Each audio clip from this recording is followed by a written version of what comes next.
बांग्लादेशियों के खिलाफ ऐसी मुहिम इससे पहले कभी नहीं देखी गई। असम में तो हिमंता बिस्वा शर्मा ने बांग्लादेशियों को गाड़ी में भर भर कर नो मैंस लैंड में ले जाकर फेंक दिया। बांग्लादेश भी ऐसी कार्रवाई देखकर सख्ते में आ गया। वैसे पिछले दिनों खबर आई थी कि बांग्लादेश बीजेपी ने अपने कुछ नागरिकों को लेने से इनकार कर दिया था, जिसके बाद बीएसएफ ने सीमा पर फायरिंग की थी।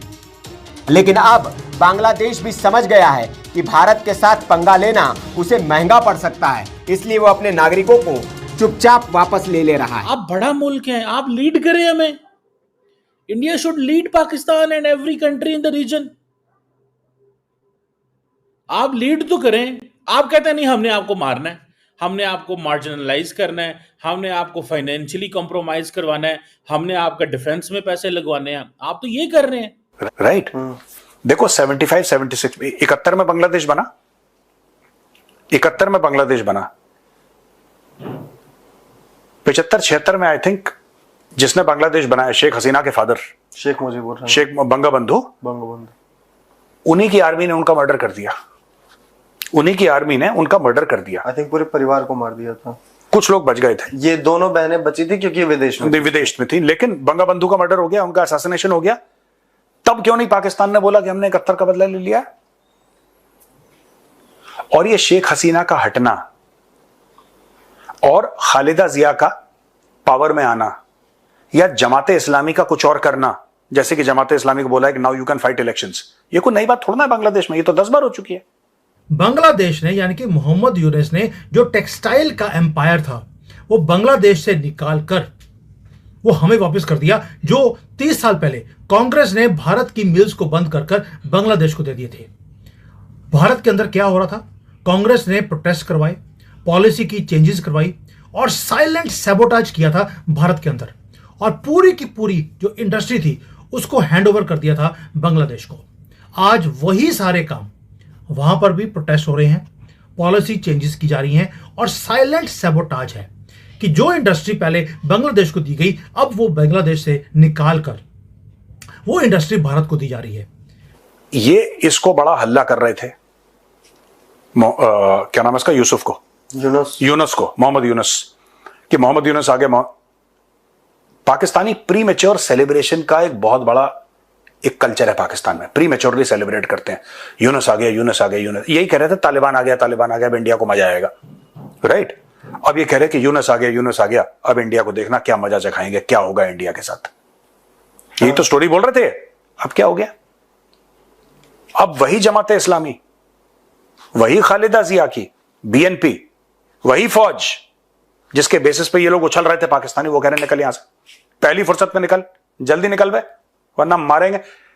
इस्लामिस्ट पार्टियों ने यह भी बोल दिया है कि हमने शेख हसीना को 45 मिनट दिए थे, तुम्हें 5 मिनट नहीं मिलेंगे, यानी कि सीधा उसको थ्रेट दिया है, लाइफ का थ्रेट दिया उसको कि तुम्हें 5 मिनट नहीं मिलेंगे, उसको तो हमने 45 मिनट दे दिए थे, you will not gate 5 minutes. ये पार्टीज ने बोला है, समझ रहे हो मेरी बात? ये तो है सर।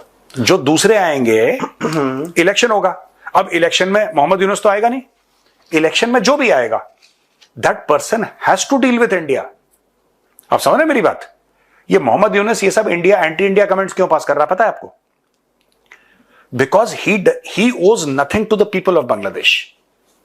बांग्लादेश में लोग कह रहे हैं कि फैमिन जैसी कंडीशंस होने वाली हैं, हमने कवर करा था उनके वो, हाँ, कॉर्पोरेट्स बेसिकली जो उनके हाँ, वो उनका जो कपड़ा बनाने वाले टेक्सटाइल मिल ओनर्स जो हैं, हाँ, जो टेक्सटाइल मिल वाले हैं, वो कह रहे हैं कि फैमिन लाइक कंडीशन हो रही है। वो कह रहे हैं साहब कि within the next few months 50% of the factories will close down, Bangladesh economy is in tailspin. इसको थोड़ा ना फर्क पड़ता है मोहम्मद यूनुस को, क्यों नहीं फर्क पड़ता है इसको? बिकॉज देखो सुनो, इसको लोगों के पास वोट मांगने नहीं जाना, ये तो डिक्टेटर है, ये तो ऊपर बैठा हुआ है, इसको थोड़ा ना जाना है आम। क्योंकि अगर आप वोट मांगने जाओगे तो लोग बोलेंगे साहब वो मेरे बेटे की नौकरी चली गई, हम आपको क्यों वोट दें, सब इन्फ्लेशन ज्यादा हो गया, जो चीज 100 रुपए की मिल रही थी या 500 रुपए की मिल रही है, हम आपको क्यों वोट दें? बट इसकी तो अकाउंटेबिलिटी है नहीं। अगर शेख हसीना होती वो जवाब देती, अगर खालिदा जिया होती वो जवाब देती, या इवन अगर जमाते इस्लामी जीतता है और उसका कोई प्राइम मिनिस्टर बनता है, उसको जवाब देना पड़ता अगर वो पॉपुलर वोट लेकर आया है।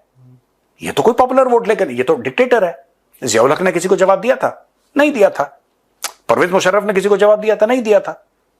वो उतनी सी बात है।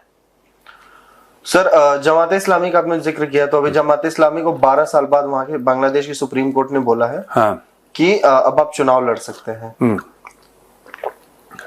अब मेरा ये सवाल है सर आपसे कि जमात इस्लामी अब तक खुल के इसको सपोर्ट कर रही थी। वो भले 5 मिनट वाला स्टेटमेंट आए हैं कुछ इस्लामिक पार्टियों से, बट जमात इस्लामी सपोर्ट कर रही थी यूनुस को कि तुम बेटा करो, क्योंकि वो इनका पपेट की तरह इनके काम कर रहा था एक पॉइंट पे।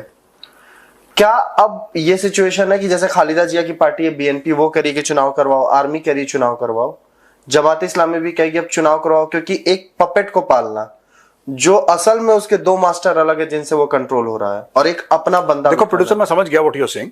देखो जो तुम कह रहे हो बात सही है, लेकिन इसको थोड़ा अलग एंगल से देखो जी। You are saying exactly what is correct. I am not disputing your statement, I am saying कि इसको थोड़ा सा फ्लिप करो। आपका ये कहना है कि ये जो पॉलिटिकल पार्टीज आ गई हैं, जैसे आपने ये बोला कि भाई जमात इस्लामी ने पहले इसको सपोर्ट करा, चाहे उसने वो 45 मिनट का स्टेटमेंट दिया हो, लेकिन जमात और हिफाजतुल इस्लाम और ये सब जितनी भी राइट विंग इनकी जो रेडिकल इस्लामिस्ट पार्टी थी, तो ये सब सपोर्ट कर रही थी उसको। ठीक है, डन। मैं इसको थोड़ा सा अलग एंगल से देखता हूं। बात यह है कि जैसे ही आपने जमाते इस्लामी से वो बैन हटाया, सडनली जमाते इस्लामी के लिए यूनुस बोझ बन गया। वही मैं कह, है ना बात, यही था, उसके लिए बोझ बन गया जी। भाई एक बात बताओ, हम राज करना चाहते हैं, हम सपोर्ट करेंगे, स्ट्रीट पावर हमारे पास है, जितने भी मदरसे में ये आपके जो बच्चे पढ़ते हैं या यंगस्टर्स पढ़ते हैं मदरसे में, ये हमारा स्ट्रीट पावर है। जितनी भी रेडिकल इस्लामिस्ट पार्टीज हैं, ये सब हमारा स्ट्रीट पावर है। हम बांग्लादेश को आग लगा सकते हैं और हम यूनुस के पीछे खड़े हैं। अब इसका मतलब आज से 12 साल पहले जमात इस्लामी चुनाव लड़ती होगी, तभी तो उनको बैन करा है। मैं ऐसा मान के चलता हूं कि लड़ती होगी चुनाव।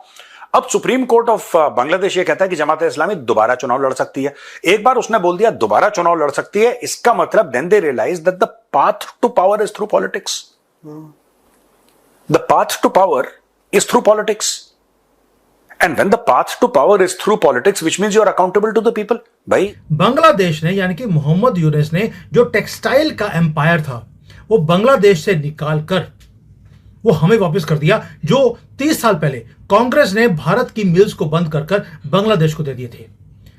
भारत के अंदर क्या हो रहा था, कांग्रेस ने प्रोटेस्ट करवाए, पॉलिसी की चेंजेस करवाई और साइलेंट सैबोटाज किया था भारत के अंदर, और पूरी की पूरी जो इंडस्ट्री थी उसको हैंडओवर कर दिया था बांग्लादेश को। आज वही सारे काम वहां पर भी प्रोटेस्ट हो रहे हैं, पॉलिसी चेंजेस की जा रही हैं और साइलेंट सैबोटाज है कि जो इंडस्ट्री पहले बांग्लादेश को दी गई अब वो बांग्लादेश से निकाल कर वो इंडस्ट्री भारत को दी जा रही है। क्या यही रीजन है कि वहां पर जो कुछ हिंदुओं के साथ हो रहा है गवर्नमेंट बोल नहीं रही? क्योंकि रेडिकलाइजेशन और प्रोटेस्ट के नाम पर क्या हो रहा है, एक ही चीज हो रही है कि इंडस्ट्री जो है बंद हो रही है और पूरी की पूरी इंडस्ट्री भारत में शिफ्ट भी होनी शुरू हो गई।